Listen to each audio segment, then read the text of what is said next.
वाले हैं केपलर के नियम। तो केपलर के 3 नियम हैं, ठीक है। केपलर के कितने नियम हैं? 3। पहला नियम है, केपलर ने 3 नियम दिए हैं।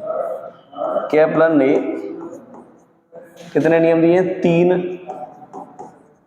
नियम दिए हैं, ठीक है। पहला है प्रथम नियम। प्रथम नियम, प्रथम नियम में केपलर कहते हैं कि सभी ग्रह, पहला नियम है सभी ग्रह सूर्य के चारों ओर, सूर्य के चारों ओर दीर्घ वृत्ताकार कक्षा में चक्कर लगाते हैं। दीर्घ वृत्ताकार कक्षा में चक्कर लगाते हैं, चक्कर लगाते हैं, ठीक है भाई। यानी सभी ग्रह सूर्य के चारों ओर दीर्घ वृत्ताकार कक्षा में चक्कर लगाते हैं, जिस प्रकार से ये है, ठीक है। और सूर्य दीर्घ वृत्त के किसी एक फोकस पर स्थित रहता है। किसी एक फोकस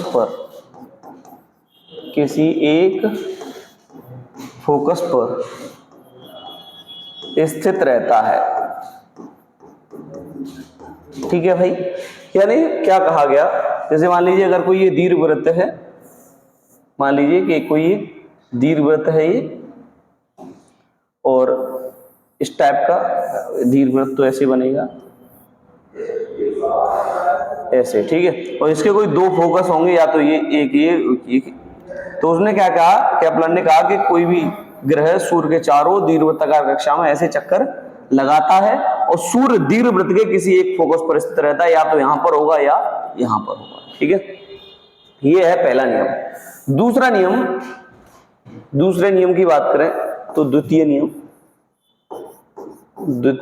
नियम क्या है? द्वितीय नियम ये जानने की कोशिश करते हैं।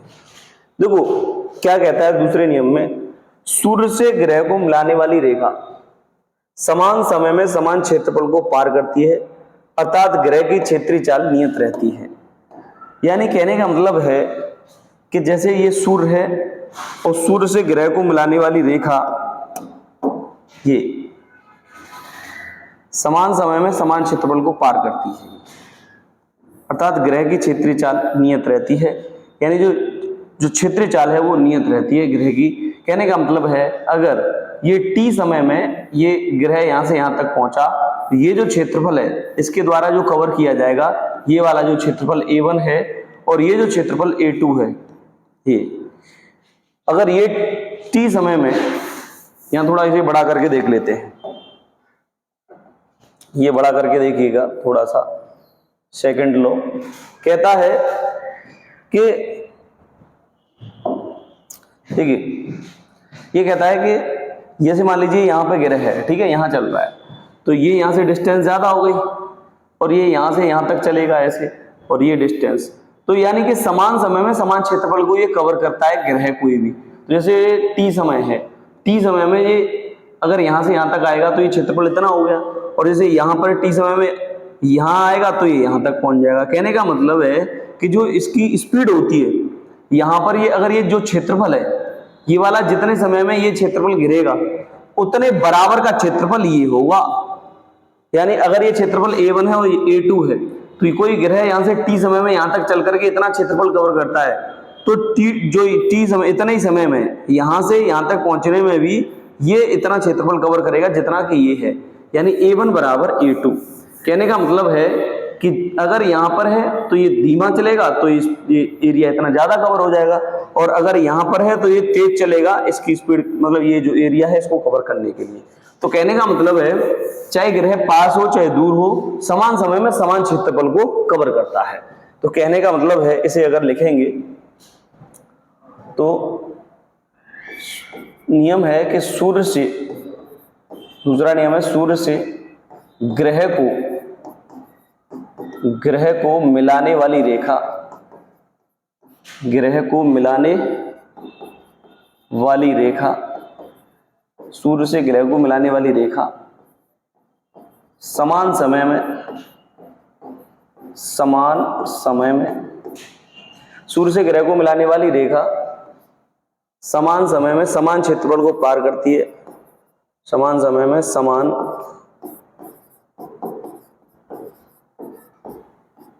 क्षेत्रफल को पार करती है, पार करती है। अर्थात यानी सूर्य से ग्रह को मिलाने वाली जो रेखा है समान समय में समान क्षेत्रफल को पार करती है। यानी टाइम अगर t है तो ये जितना क्षेत्रफल कवर करेगी ये वाली रेखा यहां से चल करके, और तो ये वाली रेखा भी उतना ही क्षेत्रफल यहां से यहां तक कवर करती है। ठीक है, तो यानी कि सूर्य से ग्रह को मिलाने वाली रेखा समान समय में समान क्षेत्रफल को पार करती है, अर्थात ग्रह की क्षेत्रीय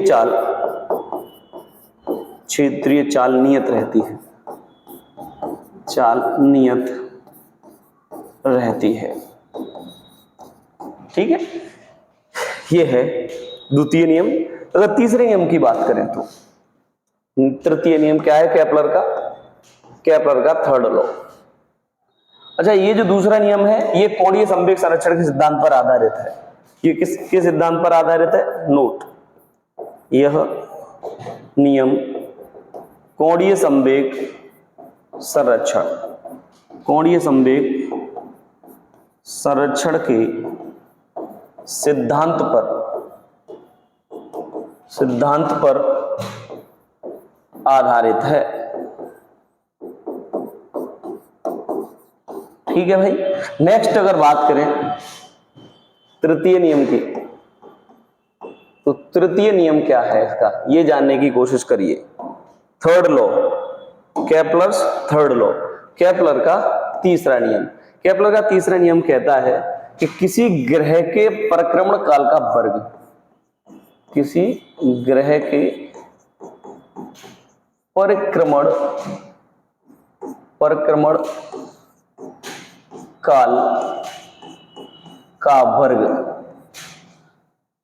जैसे मान लीजिए परिक्रमण काल है t, तो इसका स्क्वायर। किसी ग्रह के परिक्रमण काल का वर्ग सूर्य से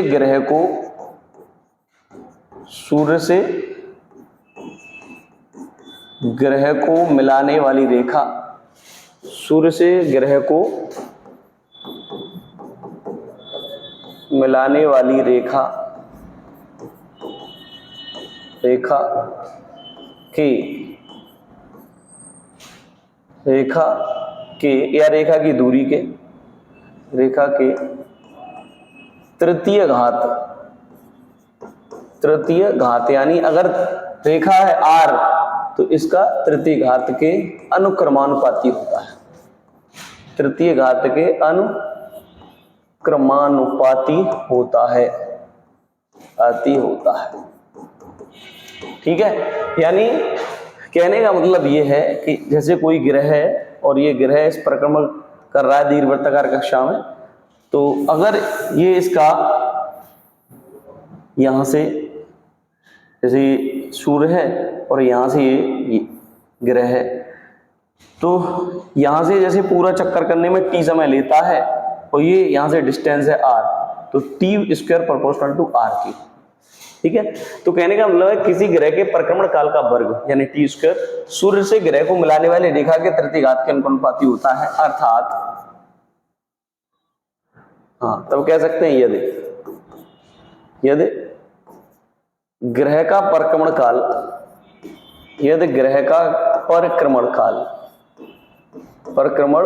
काल t तथा सूर्य से ग्रह की दूरी, सूर्य से ग्रह के बीच की दूरी r हो,